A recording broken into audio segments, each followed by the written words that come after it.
دور آسمان پر بجلی چمکی اور ہر شے روشنی میں نہا گئی تھی۔ بادل ایسی شدت سے گرجا تھا کہ ایک لمحے کو برستی بارش بھی سہم گئی تھی۔ عباس نے اسے حیرت سے دیکھا جو حال سے بے حال حویلی کے دروازے سے لگی بیٹھی تھی۔ اس کے حلق میں آوازیں بھی دم توڑ چکی تھیں، زخموں سے آلودہ چہرہ اور جا بجا نیل۔ وہ ششدر رہ گیا تھا۔ کیا ہوا ہے؟ یہاں کیوں بیٹھی ہو؟ عادل کہاں ہے؟ وہ اس کے پاس کیچڑ میں اکڑوں بیٹھا نرمی سے پوچھنے لگا۔ بارش اسے پوری طرح سے بھگو چکی تھی۔ اتنی رات کو یوں زخمی حالت میں کیا ہوا ہے؟ وہ سسک اٹھی تھی۔ وہ میری بات نہیں مانتے۔ میں بد کردار نہیں ہوں عباس، تم جانتے ہو میں نے خیانت نہیں کی۔ وہ ڈاکٹر جھوٹ کہتا ہے، وہ بہتان لگا رہے ہیں، وہ ان کا خون ہے عباس۔ کیا کہا ڈاکٹر نے؟ تم انہیں سمجھاؤ وہ ایسے نہ کرے، میرا پتر، میرا مرتضیٰ۔ عباس وہ لمبی سانس بھر کے رہ گیا۔ اس حویلی سے کسی کو فیض نہیں ملا تھا۔ وہاں سے جب بھی ملے تھے، جس کو بھی ملے تھے، بس زخم ہی ملے تھے، پتھر ہی ملے تھے، بہتان ہی ملے تھے، الزام ہی ملے تھے۔ اٹھو ماہنور اٹھو، اتنی رات گئے بارش میں یہاں کیسے رکو گی؟ اٹھو، میں نہیں جاؤں گی، میرا بیٹا ہے، وہ اس کے ساتھ جانے کیا کر ڈالیں، وہ اندر، صبح بات کریں گے، میں تمہیں تمہارے ابو کے گھر چھوڑ دوں گا، یہاں سے چلو، دیکھو برسات میں موذی حشرات ہوتے ہیں پانی میں، اٹھو چلو، تمہاری حالت بھی ٹھیک نہیں لگ رہی۔ اس نے بمشکل سہارا دے کر اسے اٹھنے میں مدد دی تھی۔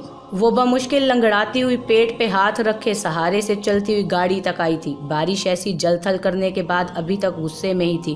اس کا سحر سیلاب بنا بہہ رہا تھا۔ باسط درختوں میں چھپتا چھپاتا ان کے نزدیک جا نکلا تھا۔ اس پستول والے نقاب پوش کی پشت اس کی طرف تھی۔ دبے قدموں چلتے ہوئے وہ اس کے قریب پہنچ گیا تھا۔ اس سے پہلے کہ وہ سنبھلتا، اس نے اپنی ٹانگ اس کی ٹانگ میں اڑائی اور اسے سڑک پر پٹک دیا۔ اس کے ہاتھ سے پستول گر کر زمین پر جا پڑی۔ پسٹل اٹھاؤ، اس نے چلا کر اس دوسرے لڑکے کو کہا تو وہ جیسے خواب سے جاگا۔ دوسرے نقاب پوش سے پہلے وہ لڑکا پستول اٹھا کر ان پر تان چکا تھا۔ پستول میں نے اٹھا لی ہے، لیکن کیا فائدہ، مجھے چلانی ہی نہیں آتی، وہ بے بسی سے بولا تھا۔ باسط نے سر پیٹ لیا۔ اتنے میں پہلا نقاب پوش بھی اٹھ چکا تھا۔ پستول چلانی نہیں آتی تو دماغ چلانا بھی نہیں آتا، منہ کھول کے چلانا بھی نہیں آتا۔ باسط ایک وقت میں ان دونوں سے بھڑ چکا تھا۔ ایک دفعہ میں ایک کے پیٹ میں لات مار کر اور اس نے دوسری ٹانگوں سے دوسرے پر وار کیا تھا۔ بے وقوف آدمی، مدد کے لیے چلا۔ جب تک وہ گشت پہ پولیس والے وہاں تک پہنچے تھے تب تک وہ ان دونوں کو مار مار کے ادموا کر چکا تھا۔ وہ جس وقت اسے لے کر اپنے گھر پہنچا تھا گلی میں گھٹنے گھٹنے پانی جمع ہو چکا تھا۔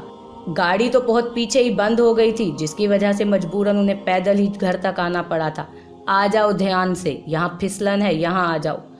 وہ اس کے سہارے سے چلتی برآمدے تک آئی تھی۔ عباس نے چارپائی بچھائی اور اسے وہاں بیٹھنے میں مدد کی تھی۔ یہ بارش رکے اور پانی اترے تو میں تمہیں تمہارے گھر چھوڑ آؤں گا۔ وہ اندر کمرے میں چلا گیا۔ کچھ دیر میں لوٹا تو اس کے ہاتھوں میں وہ مردانہ جوڑا تھا۔ یہ بدل لو، زنانہ تو کوئی کپڑا ہے نہیں، یہ میرا ہی سوٹ ہے۔ وہ کپڑے لیے ہوئے ہولے ہولے چلتی غسل خانے چلی آئی۔ ٹھنڈا یخ پانی زخموں پر پڑا تو اس کی چیخیں نکل گئیں۔ نیل ٹھنڈے ہو کر اکڑ چکے، سارے جسم پر دور دور تک زخموں کے نشان تھے۔ اس نے بمشکل وہ شلوار قمیض بدلی اور باہر آ گئی۔ وہ بینڈیج کا سامان، پٹیاں اور مرہم لیے بیٹھا تھا، اسی بھیگے ہوئے کپڑوں میں کیچڑ سے لت پت۔ میں کر لوں گی۔ اس نے پائیوڈین کی شیشی ہولے سے لے لی تھی۔ وہ کپڑے بدل کر باورچی خانے میں چلا گیا۔ لوٹا تو ٹرے میں نیم گرم دودھ کا گلاس اور کچھ بسکٹ تھے۔ کچھ کھا لو پھر دوا لینا۔ وہ خاموشی سے زخموں پہ روئی کے پھالے رکھتی رہی تھی۔ ان زخموں سے زیادہ وہ زخم تکلیف دے رہے تھے جو اس کی روح پہ لگے ہوئے تھے۔ اس کے لیے کوئی مرہم، کوئی دوا میسر نہیں تھی۔ میرا بیٹا، میرا مرتضیٰ، وہ پتہ نہیں کس حال میں ہوگا، اس نے تڑپ کر سوچا۔ اب بتاؤ کیا ہوا ہے؟ کیوں اتنی رات کو اس نے تمہیں یوں بے یار و مددگار گھر سے نکال دیا؟ ماہنور ہولے ہولے ساری بات بتانے لگی تھی۔ وہ ناگواری سے سب سنتا رہا تھا۔ اس کی مٹھیاں بھینچ گئیں اور ماتھے پر بل آ گئے۔ یہ وہی عادل ہے نا جس کی تعریف میں تم رطب اللسان رہتی تھی؟ اس کے لیے تم نے قسم کھا کر کہا تھا نا کہ وہ ایسا نہیں کر سکتا۔ نور، وہ چپ رہ گئی۔ وہ کچھ بھی کر سکتا ہے۔ اس کے اندر کا حیوان میں نے بہت نزدیک سے دیکھا ہے نور۔ وہ میرا شوہر ہے، میرے بچے کا باپ، وہ شوہر جس نے… تبھی بیرونی دروازہ زور زور سے کھٹکھٹایا جانے لگا۔ وہ دونوں چونک اٹھے تھے۔ دروازہ کھول کمینے، دروازہ کھول، عباس دروازہ کھول۔ ماہنور کے ہاتھ سے دودھ کا گلاس چھوٹ گیا اور فرش پر دور دور تک بہہ گیا۔ तुम अभी तक जाग रही हो? अब्बू रात गए पानी पीने के लिए उठे थे जब उसे देखा। वो खामोश सी सीढ़ियों पर बैठी थी। वो उसकी तरफ ही आ गए। नींद नहीं आ रही अब्बू? सारिया ने होले से कहा। वो उसे देख कर रह गई। माँ को याद कर रही हो ना? वो चुप रह गई। सारे बहन भाइयों में वो सबसे छोटी थी और माँ से सबसे ज़्यादा अटैच भी। उनकी वफात को 20 दिन गुजर चुके थे, लेकिन वो अभी तक इस सदमे से बाहर नहीं निकल सकी थी। तुम्हारे यूं उदास रहने से, सुबह शाम उसे याद करके रोने से, दुखी होने से वापस आ जाएगी वो खामोश जब्त किए बैठी रही। बच्चे जिंदगी ऐसे नहीं गुजरती। मैं क्या करूं अब्बू? वो हर जगह हर शय में नज़र आती हैं। हर तरफ हर जगह मुझे उनकी आवाज़ें सुनाई देती हैं, यूं जैसे अभी वो कमरे से निकलकर डांटेंगी। यहाँ मेरे पास बैठकर मुझ पर पढ़ पढ़ के फूंकेंगी। मैं कैसे भूलूं उन्हें? उन्होंने रसान से उसे कहा था। किसने कहा भूलो? तुम। लेकिन खुद को भी तो मत भूलो। इतने दिनों से तुम हर शय त्याग चुकी हो। ये मत करो। बच्चे, मुझे मेरी बीवी का दुख ही काफ़ी है। मुझसे मेरी बेटी तो मत छीनो। वो उन्हें देख कर रह गई। वो कहकर रुके नहीं थे। बाहर बहुत सी आवाज़ें थी, मिली जुली आवाज़ें, मुश्तिल अफराद, हुसीले लहजे, गालियाँ। अब्बास ने दरवाज़ा खोला तो सामने हजूम था, हाथों में लालटेन टार्चें लिए हुए, सर ही सर, गैज़ो गज़ब में डूबी आंखें, बारिश की जलथल, बिजली की चमक, बादल और आंधी के थपेड़े थे। बेगैरत इंसान मेरी इज्जत पे हाथ डालता है, मेरी घरवाली पे। सबसे आगे आदिल था। उसने अब्बास को गिरेबान से जकड़ा था और उसके मुंह पे थप्पड़ों की बारिश कर दी थी। वो इस अचानक पड़ने वाली उफ्ताद के लिए हरगिज तैयार नहीं था। वो उसकी गिरफ्त में कसमसा कर रह गया था। उनके पीछे पीछे सारा मजमा अंदर आया। बरामदे में खड़ी थर थर कांपती नूर ने अपने भाइयों को देखा था। वो बेयकीनी से उसे देख रहे थे। मैंने वो सब इतना अचानक हुआ था कि उसे समझने से कासिर थी। वो देख लिया, सबने अपनी आंखों से देख लिया। एजाज भाई और सब वीरों, मेरी जुबान पर तो एतबार नहीं था, अब अपनी आंखों से देख लिया। आदिल ने नफरत से उसे देखा था। तुम्हारी ये बदकिरदार बहन, जिसे अपनी इज्जत की परवाह है ना और मेरी इज्जत की, न जाने कब से चल रहा है ये इसका इश्क, ये इसका आशिक, ये मुलाकातें, रोल दी ना इसने मेरी इज्जत। ये देख लो, ये रिपोर्टें। उसने वो फाइल वहीं पटक दी थी। ये जिसे मेरा पुत्र कहती है वो तो मेरा खून है ही नहीं। इसने जाने किसके साथ मुंह काला किया और उसको मेरे सर पे थोप रही है। वो जैसे सख्ते से जागी थी। वो नफ़ी में गर्दन हिलाती आदिल के पैरों में जा बैठी। ना साईं, ऐसे ना कहें, मैंने कुछ नहीं किया। वो हमारा पुत्र है, वो आपका खून है। उसने उसे दूर झटक दिया था। लानत हो आदिल मकसूद पे, जो अब भी तेरी बातों में आए, हरामजादी। वो ज़ोर से चिल्लाया था। और ये स्कूल की आड़ में पिंड में बदमाशियां कर रहा है, ये हरामजादा, इसने नकब लगाया है। अब्बास ने गुस्से से उसे देखा था। उसका गिरेबान फट चुका था और मुंह से खून बह रहा था। उसने ज़मीन पे थूका और उसे देखा। ये फर्जी बातें हैं, सबूत कहाँ है चौधरी? आदिल ने फाइल की तरफ इशारा किया। ये पढ़ी है तेरे गुनाहों को साबित करती रिपोर्टें। मुझे याद है पिछले साल करमदाद की बेटी को तूने खून कर दिया था। भाइयों, तुम सबको भी याद है ना जब एक्सीडेंट हुआ था? कौन सा खून था वो? AB positive. वही जो इस हरामजादी की गंदी औलाद का है, जो मेरा हरगिज नहीं। वो शुशदर रह गया था।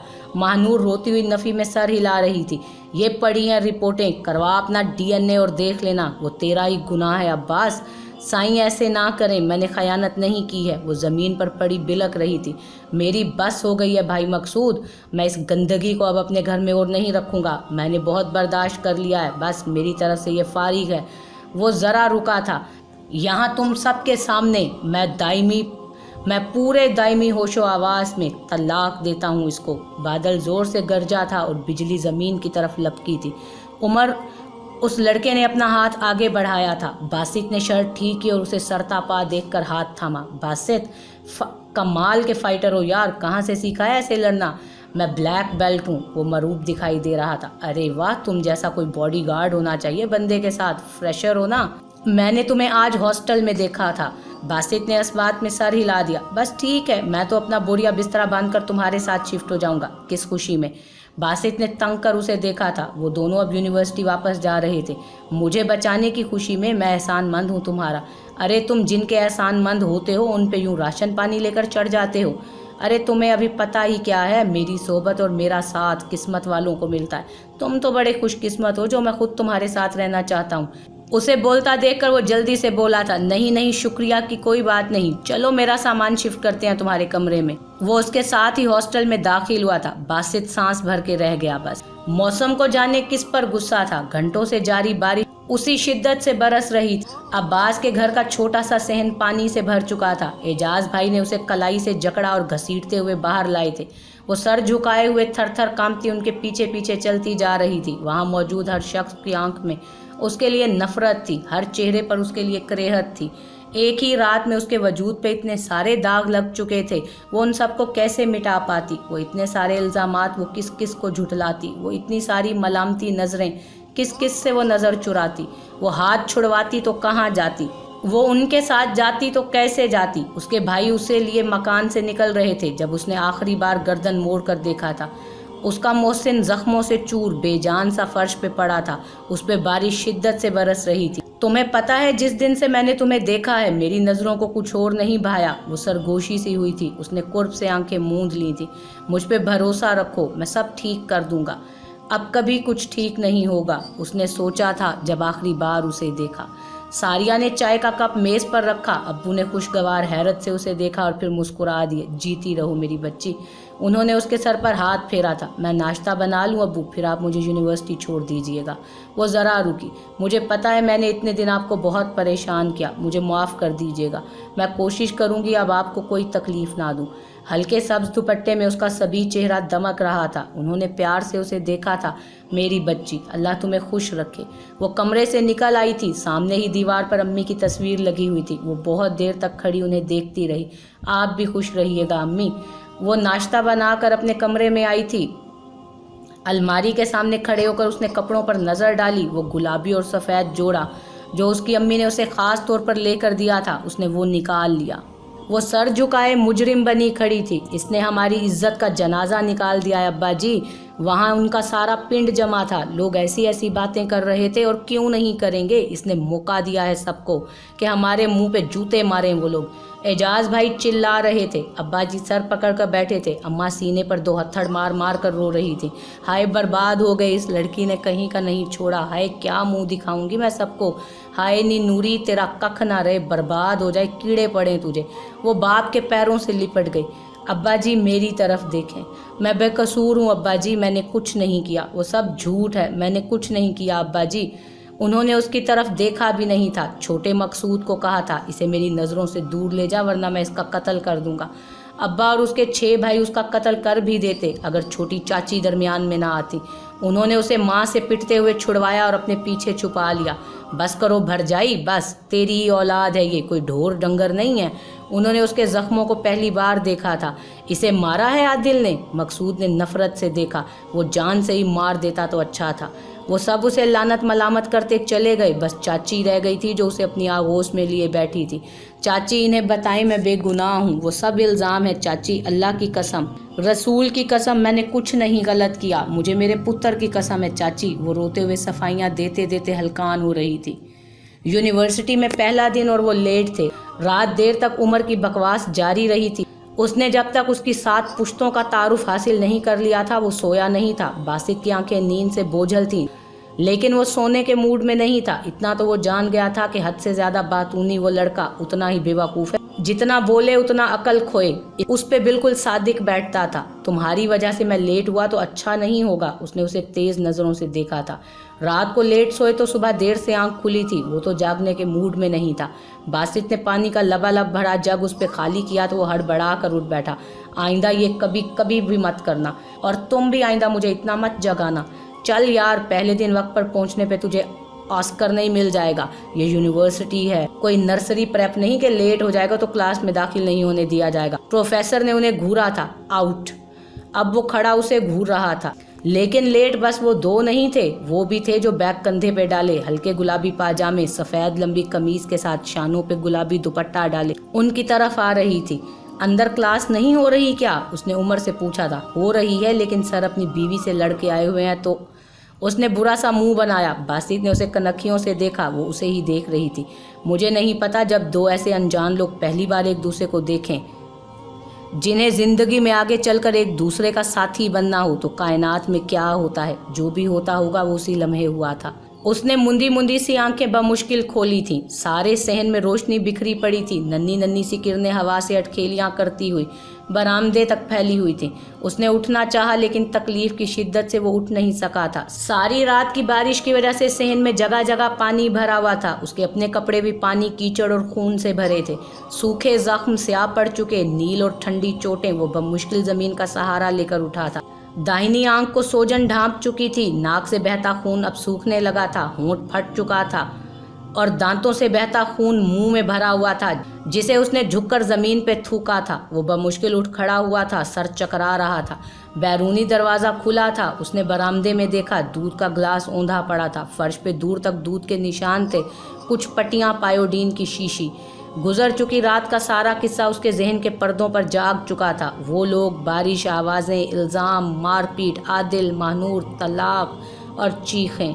वो बमुश्किल चलता हुआ बरामदे तक आया। वहाँ बिछी चारपाई पर वो फाइल पड़ी थी। उसने चौंक कर देखा था। वो आगे बढ़ा और उसे खोल कर देखने लगा था। वो आदिल और मुर्तज़ा की DNA रिपोर्ट्स थी। ब्लड ग्रुप्स के नताइज थे। वो ठिठक गया। आदिल ने इतने छोटे बच्चे का DNA क्यों करवाया? और ये रिजल्ट O नेगेटिव और B पॉजिटिव का कॉम्बिनेशन AB पॉजिटिव कैसे? वो थक कर चारपाई पर बैठा था। वो पहेली उसकी समझ से बाहर थी।